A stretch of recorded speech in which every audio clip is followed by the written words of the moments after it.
બાલાના ખમણ ખાવ, જો ન મજા આવે તો ફેરવીને ડીશ ઘા કરી દેવાના, રૂપિયા પાછા લઈ જવાના.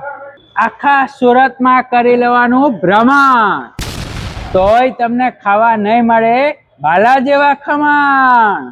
બાલાના ખમણ ખાવા માટે લોકો દૂર દૂરથી આવે છે. પોલિટિશિયન થી લઈ અને કલાકારો સુધી આ ખમણની મોજ કરવા અહીંયા આવે છે. આ ખમણ તમને સ્વિગી અને ઝોમેટોમાં પણ મળી જશે. બાલાભાઈ, ખમણમાં એવો તે શું જાદુ કર્યો કે લોકોને દૂર દૂરથી અહીંયા આવવું પડે છે? આપણા ખમણમાં છે ને ભાઈ, તમે મોઢામાં મૂકો ને એ ભેગું પાણી જ થઈ જાય. અને આ સિંગ તેલ છે, જો તમારે સિંગ તેલ, સિંગ તેલ અને વરાવું નીકળે ને તો જ બકે ખમણ.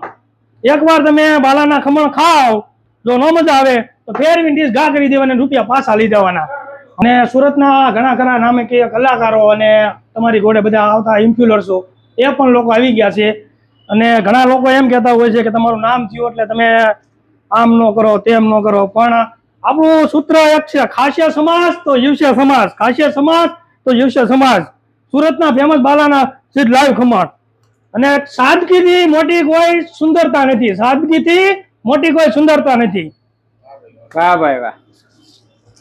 તો આપણા ખમણ આવી ગયા છે ચીઝ થી લબાલબ.